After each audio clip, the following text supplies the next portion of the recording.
ಪ್ರಪಂಚದ ಯಾವುದೇ ಊರಾಗ್ಲಿ ಸಾವು ಅಂದ್ರೆ ಜನ ಭಯ ಪಡ್ತಾರೆ, ದುಃಖ ಪಡ್ತಾರೆ, ಬ್ಲ್ಯಾಕ್ ಡ್ರೆಸ್ ಹಾಕೋತಾರೆ. ಆದರೆ ಇಂಡಿಯಾದಲ್ಲಿ ಒಂದು ಸಿಟಿ ಇದೆ, ಅಲ್ಲಿ ಸಾವು ಒಂದು ದುಃಖ ಅಲ್ಲ, ಅದೊಂದು ಉತ್ಸವ. ಜನ ಇಲ್ಲಿ ಬದುಕೋಕ್ ಬರಲ್ಲ, ಹೋಟೆಲ್ ಬುಕ್ ಮಾಡಿಕೊಂಡು ಸಾಯಕ್ ಬರ್ತಾರೆ.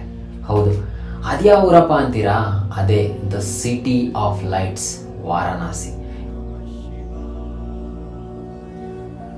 ಇದಕ್ಕೆ ಕಾಶಿ ಅಂತಾನೂ ಹೆಸರಿದೆ.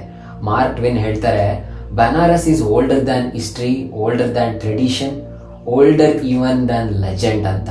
ಅಂದ್ರೆ ಮನುಷ್ಯನ ಚರಿತ್ರೆ ಬರೆಯೋಕೆ ಸ್ಟಾರ್ಟ್ ಮಾಡೋ ಮುಂಚೆಯಿಂದಲೂ ಈ ಸಿಟಿ ಇದೆ ಅಂತ ಅರ್ಥ. ರೋಮ್, ಆಥನ್ಸ್, ಜೆರುಸಲಂ ಎಲ್ಲದಕ್ಕೂ ಎಕ್ಸ್ಪೈರಿ ಡೇಟ್ ಇತ್ತು, ಆದರೆ ಕಾಶಿ ಮಾತ್ರ ಇನ್ನೂ ಅಲೈವ್ ಆಗಿದೆ. ಯಾಕೆ ಇಲ್ಲಿ 24 ಗಂಟೆ 365 ದಿನ ಹೆಣ ಸುಡ್ತಾನೆ ಇರ್ತಾರೆ? ಯಾಕೆ ಈಗ ಸೈನ್ಸ್ ಕೂಡ ಕಾಶಿನ ಒಂದು ಜಿಯೋಮೆಟ್ರಿಕಲ್ ಸೆಂಟರ್ ಅಂತ ಒಪ್ಕೊಂಡಿದೆ? ಇವತ್ತು ಈ ಶಿವನ ಸಿಟಿ ಒಳಗಡೆ ಹೋಗಿ ಈ ಕ್ವಶನ್ಸ್ಗೆ ಆನ್ಸರ್ ಹುಡ್ಕೋಣ. ಎಲ್ಲರಿಗೂ ಕತೆ ಕಾರ್ನರ್ ಚಾನಲ್ಗೆ ಸ್ವಾಗತ.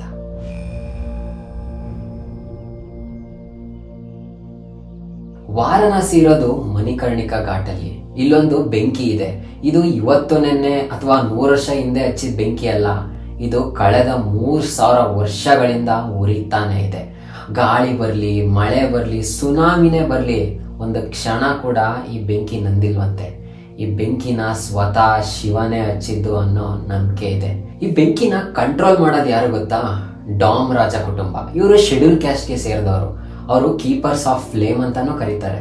ಪುರಾಣಗಳ ಪ್ರಕಾರ ರಾಜ ಹರಿಶ್ಚಂದ್ರನೇ ಸ್ವತಃ ಇಲ್ಲಿ ಕೆಲಸ ಮಾಡ್ತಿದ್ದ ಅಂತಾರೆ.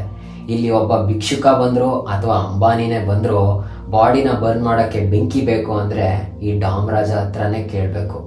ಸಾವಿನ ಮುಂದೆ ಎಲ್ಲರೂ ಈಕ್ವಲ್ ಅನ್ನೋದು ಇಲ್ಲಿ ಪ್ರೂವ್ ಆಗುತ್ತೆ. ಜನ ಹೇಳ್ತಾರೆ, ಶಿವನೇ ಸ್ವತಃ ಇಲ್ಲಿ ಮೋಕ್ಷ ಕೊಡ್ತಾನೆ, ಇಲ್ಲಿ ಸತ್ತ ಮೇಲೆ ಕಿವಿಲಿ ಶಿವ ತಾರಕ ಮಂತ್ರ ಹೇಳ್ತಾನೆ ಅನ್ನೋದು ನಂಬಿಕೆ. ಯೂಶಲಿ ತುಂಬಾ ಬಾಡಿ ಬರ್ನ್ ಆದಾಗ ಬ್ಯಾಕ್ಟೀರಿಯಾ ಬರುತ್ತೆ, ವಾಸನೆ ಬರುತ್ತೆ, ಡಿಸೀಸ್ ಎಲ್ಲ ಹರಡುತ್ತೆ.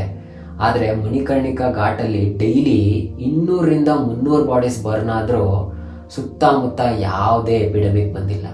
ಈ ಬೆಂಕಿ ಮತ್ತು ಗಂಗಾ ನೀರು ಕಾಂಬಿನೇಷನಲ್ಲಿ ಏನೋ ಒಂದು ಪ್ಯೂರಿಫೈಯಿಂಗ್ ಸೈನ್ಸ್ ಇದೆ ಅಂತ ರಿಸರ್ಚರ್ಸ್ ಹೇಳ್ತಾರೆ. ನೀವು ತುಂಬಾ ಹೋಟೆಲ್ಸ್ ನೋಡಿರ್ತೀರಾ, 5 ಸ್ಟಾರ್ ಹೋಟೆಲ್ಸ್ ನೋಡಿರ್ತೀರಾ, ಬಿಸ್ನೆಸ್ ಹೋಟೆಲ್ ನೋಡಿರ್ತೀರಾ, ರೆಸಾರ್ಟ್ಗಳು ನೋಡಿರ್ತೀರಾ. ಆದರೆ ಕಾಶಿನಲ್ಲಿ ಒಂದು ಹೋಟೆಲ್ ಇದೆ, ಅದ್ರ ಹೆಸರು ಮುಕ್ತಿ ಭವನ್ ಅಂತ. ಇಲ್ಲಿ ಚೆಕ್ ಇನ್ ಮಾಡೋಕ್ಕೆ ನಮ್ಮ ಹತ್ರ ಆಧಾರ್ ಕಾರ್ಡ್ ಇದ್ರೆ ಸಾಲದು, ನಮ್ಮ ಹತ್ರ ಡೆತ್ ಇರಬೇಕು. ಹೌದು, ಇಲ್ಲಿ ರೂಮ್ ಸಿಗೋದು ಯಾರಿಗೆ ಗೊತ್ತಾ? ಯಾರಿನ್ನ 15 ದಿನದೊಳಗಡೆ ಸತ್ತು ಹೋಗ್ತಾರೆ ಅವ್ರಿಗೆ ಮಾತ್ರ. ರೂಲ್ಸ್ ತುಂಬಾ ಸ್ಟ್ರಿಕ್ಟ್. ನೀವು ಇಲ್ಲಿ ಬಂದು 15 ದಿನ ಆದರೂ ಸಾಯಲಿಲ್ಲ ಅಂದರೆ ನೀವು ರೂಮ್ ಬಿಟ್ಟು ಹೋಗ್ತಾ ಇರಬೇಕು. ಬರೀ 2 ವೀಕ್ಸ್ ಟೈಮ್ ಕೊಡ್ತಾರೆ. ಕೆಲವರು ಸಾಯಕ್ಕೆ ಕೂತ್ಕೊಂಡು ಕಾಯ್ತಿರ್ತಾರೆ, ಆದರೆ ಜೀವ ಹೋಗಲ್ಲ. ಆಗ ಅವರು ವಾಪಸ್ ಮನೆಗೆ ಡಿಸಪಾಯಿಂಟ್ಮೆಂಟಲ್ಲಿ ಹೋಗ್ತಾರೆ. ಇಮ್ಯಾಜಿನ್ ಮಾಡಿ, ಅಯ್ಯೋ ನಾನು ಸಾಯಲಿಲ್ಲ ಅಂತ ಬೇಜಾರು ಮಾಡ್ಕೊಳ್ಳೋ ಜನನೂ ಇರ್ತಾರ ಅನ್ನಿಸ್ಬೋದು. ಹೌದು, ಕಾಶಿಲಿರ್ತಾರೆ. ಯಾಕಂದ್ರೆ ಇಲ್ಲಿ ಸತ್ರೆ ಡೈರೆಕ್ಟ್ ಮೋಕ್ಷ, ಪುನರ್ಜನ್ಮ ಅನ್ನೋದೇ ಇಲ್ಲ. No more suffering. ಇಲ್ಲಿ ಇನ್ನೊಂದು ಇಂಟ್ರೆಸ್ಟಿಂಗ್ ವಿಷಯ ಇದೆ. ಅದೇನಂದ್ರೆ ಈ ಭವನದಲ್ಲಿ ಭೈರವಿ ಅನ್ನೋ ಒಂದು ಭಜನದ ಗ್ರೂಪ್ ಇದೆ. ಅವರು ದಿನದ 24 ಗಂಟೆ ದೇವರ ನಾಮ ಜಪಿಸ್ತಾನೆ ಇರ್ತಾರೆ. ಸಿಂಪಲ್ ಆಗಿ ಹೇಳ್ಬೇಕು ಅಂದ್ರೆ ಮುಕ್ತಿ ಭವನದಲ್ಲಿ ಫಿಯರ್ ಆಫ್ ಡೆತ್ ಇಲ್ಲ, ಅಲ್ಲಿ ಪೀಸ್ ಇದೆ. ಜನ ನಾವು ಹುಟ್ಟಿದಾಗ ಹೇಗೆ ಸಂಭ್ರಮ ಪಡ್ತೀವೋ ಸಾಯುವಾಗ ಕೂಡ ಅಷ್ಟೇ ಸಂಭ್ರಮ ಪಡ್ತಾರೆ. ಈಗ ಸ್ವಲ್ಪ ಜಿಯೋಗ್ರಫಿ ಮತ್ತು ಆರ್ಕಿಟೆಕ್ಚರ್ ಬಗ್ಗೆ ಮಾತಾಡೋಣ. ನಿಮ್ಗೆಲ್ಲ ಗೊತ್ತಿರೋ ಹಾಗೆ ಗಂಗಾ ನದಿ ಹಿಮಾಲಯಸ್ ಇಂದ ಹುಟ್ಟಿ ಕೆಳಗಡೆ ಅಂದ್ರೆ ಸೌತ್ ಈಸ್ಟ್ ಕಡೆ ಹರಿಯುತ್ತೆ, ಸಿ ಕಡೆ ಹೋಗಕ್ಕೆ. ಇದು ನೇಚರ್ನ ರೂಲ್. ಆದ್ರೆ ವಾರಣಾಸಿಗೆ ಬಂದ ತಕ್ಷಣ ಒಂದು ಮಿರಾಕಲ್ ಆಗುತ್ತೆ. ನದಿ ತನ್ನ ದಿಕ್ಕನ್ನ ಚೇಂಜ್ ಮಾಡಿ ವಾಪಸ್ ನಾರ್ತ್ ಕಡೆಗೆ ಹರಿಯೋಕೆ ಸ್ಟಾರ್ಟ್ ಮಾಡುತ್ತೆ. ಇದನ್ನೇ ನಾವು ಉತ್ತರಾಯಣ ಅಂತೀವಿ. ಸೈನ್ಸ್ ಪ್ರಕಾರ ವಾಟರ್ ಫೋರ್ಸ್ ಆಪೋಸಿಟ್ ಡೈರೆಕ್ಷನ್ ಅಲ್ಲಿ, ಅದರಲ್ಲೂ ಗ್ರಾವಿಟಿ ವಿರುದ್ಧ ಹೋಗೋದು ತುಂಬಾ ರೇರ್. ಆದ್ರೆ ಕಾಶಿನಲ್ಲಿ ಗಂಗಾ ನದಿ ಚಂದ್ರನ್ ಶೇಪ್ ನಲ್ಲಿ ಟರ್ನ್ ಆಗುತ್ತೆ. ಶಿವನ ತಲೆ ಮೇಲೆ ಚಂದ್ರ ಇರ್ತಾನಲ್ವಾ, ಎಕ್ಸಾಕ್ಟ್ ಅದೇ ಶೇಪ್. ಇದು ನ್ಯಾಚುರಲ್ ಆಗಿ ಆಗಿದ್ದ ಅಥವಾ ಡಿಸೈನ್ ಮಾಡಿದ್ದ? ನೋಡಿ, ಸೈನ್ಸ್ ಪ್ರಕಾರ ಭೂಮಿ ಒಳಗೆ ಒಂದು ಟೆಕ್ಟಾನಿಕ್ ಫಾಲ್ಟ್ ಲೈನ್ ಇದೆ. ಅದು ಗಂಗಾ ನದಿನ ಫೋರ್ಸ್ ಮಾಡಿ ಟರ್ನ್ ತಗೊಳ್ಳೋ ಹಾಗೆ ಮಾಡುತ್ತೆ. ಸೊ ಆ ನಾರ್ತ್ ಟರ್ನ್ ನ್ಯಾಚುರಲ್ ಆಗಿ ಆಗಿದ್ದು. ಆದ್ರೆ ಇಲ್ಲೊಂದು ಟ್ವಿಸ್ಟ್ ಇದೆ. ನೀವು ಸಿಟಿನ ಅಬ್ಸರ್ವ್ ಮಾಡಿದ್ರೆ ಗಂಗಾ ನದಿ ಒಂದು ಸೈಡ್ ಅಲ್ಲಿ ಮಾತ್ರ 84 ಘಾಟ್ಸ್ ಇದೆ, ಇನ್ನೊಂದ್ ಸೈಡ್ ಬರೀ ಎಂಟಿ ಮರಳು. ಅದ್ಯಾಕೆ? ಯಾಕಂದ್ರೆ ಸೂರ್ಯನ ಕಿರಣ ಮರಳ ಮೇಲೆ ಬಿದ್ದು ಅದು ರಿಫ್ಲೆಕ್ಟ್ ಆಗಿ ಡೈರೆಕ್ಟ್ ಟೆಂಪಲ್ ಗರ್ಭಗುಡಿ ಒಳಗೆ ಹೋಗ್ಬೇಕು ಅಂತ. ಏನ್ಷಿಯಂಟ್ ಇಂಜಿನಿಯರ್ಸ್ಗೆ ಈ ಫಿಸಿಕ್ಸ್ ಗೊತ್ತಿತ್ತು. ಅವರು ಆ ನ್ಯಾಚುರಲ್ ಟರ್ನ್ ಉಪಯೋಗಿಸ್ಕೊಂಡು ಒಂದು ಸೋಲಾರ್ ಅಂಡ್ ಸೌಂಡ್ ಮಿಷಿನ್ ನ ಬಿಲ್ಡ್ ಮಾಡಿದ್ದಾರೆ. ಅದಕ್ಕೆ ಕಾಶಿನ ದ ಲೈಟ್ ಆಫ್ ಸಿಟಿ ಅನ್ನೋದು. ರಿಸರ್ಚರ್ಸ್ ಹೇಳ್ತಾರೆ ವಾರಣಾಸಿ ಸಿಟಿ ಕಂಪ್ಲೀಟ್ ಲೇಔಟ್ ನೋಡಿದ್ರೆ ಅದೊಂದು ಶ್ರೀ ಯಂತ್ರ ತರ ಕಾಣುತ್ತೆ ಅಂತ. ಪ್ರತಿ ದೇವಸ್ಥಾನ ಒಂದು ಸ್ಪೆಸಿಫಿಕ್ ಸ್ಟಾರ್ಗೆ ಅಲೈನ್ ಆಗಿದೆ. ಅಂದ್ರೆ ಪೂರ್ತಿ ಸಿಟಿನೇ ಒಂದು ಮಿಷಿನ್ ತರ ಕೆಲಸ ಮಾಡುತ್ತೆ ಎನರ್ಜಿ ಜನರೇಟ್ ಮಾಡಕ್ಕೆ. ಮನುಷ್ಯನ ಕಾನ್ಶಿಯಸ್ನೆಸ್ ನ ನೆಕ್ಸ್ಟ್ ಲೆವೆಲ್ಗೆ ತಗೊಂಡೋಗಕ್ಕೆ ಇದು ಒಂದು ಇಂಜಿನಿಯರ್ಡ್ ಸ್ಪಿರಿಚುವಲ್ ಟೂಲ್. ಕಾಶಿ ವಿಷಯ ಮಾತನಾಡುವಾಗ ನಮ್ ನಂದಿನ ಮರೆಯಕ್ಕಾಗಲ್ಲ. ಕಾಶಿ ವಿಶ್ವನಾಥ್ ಟೆಂಪಲ್ಗೆ ಹೋಗಿದ್ದೀರಾ? ಒಂದ್ಸಲ ಹೋಗಿ. ಅಲ್ಲೊಂದು ನಂದಿ ಇದೆ. ಟೆಂಪಲ್ ಕಡೆ ಮುಖ ಮಾಡಿ ಕೂತಿಲ್ಲ, ಅದು ಟೆಂಪಲ್ ವಿರುದ್ಧ ದಿಕ್ಕಿನಲ್ಲಿ. ಅದ್ರಲ್ಲೂ ಒಂದು ಮಸೀದಿ ಕಡೆ ನೋಡ್ತಾ ಇದೆ. ಮತ್ತಿದು ಸಣ್ಣ ಪುಟ್ಟ ನಂದಿ ಎಲ್ಲ 6 ಅಡಿ ಇರೋ ನಂದಿ. ಯಾಕೆ? ಹಿಸ್ಟ್ರಿ ಪ್ರಕಾರ 1669ರಲ್ಲಿ ಔರಂಗಜೇಬ್ ಬಂದಾಗ ಒರಿಜಿನಲ್ ಕಾಶಿ ವಿಶ್ವನಾಥ್ ಟೆಂಪಲ್ನ ಧ್ವಂಸ ಮಾಡಿದ್ದ. ಅಲ್ಲಿದ್ದ ಗರ್ಭಗುಡಿ ಮೇಲೆ ಮಸೀದಿ ಕಟ್ದ. ಟೆಂಪಲ್ ಬಿತ್ತು, ಆದ್ರೆ ನಂದಿ ಮಾತ್ರ ಅಲ್ಲಿಂದ ಕದಲಿಲ್ಲ. ಅವರು ಟೆಂಪಲ್ ಹೊಡೆದಾಕಿದ್ರು, ಆದ್ರೆ ನಂದಿನ ದೃಷ್ಟಿನ ಚೇಂಜ್ ಮಾಡಕ್ಕೆ ಆಗ್ಲಿಲ್ಲ. ರೀಸೆಂಟ್ ಆಗಿ ಅದೇ ಮಸೀದಿ ಒಳಗಿರೋ ವಸಾಖಾನದಲ್ಲಿ ಒಂದು ಶಿವಲಿಂಗ ತರ ಸ್ಟ್ರಕ್ಚರ್ ಸಿಕ್ತು.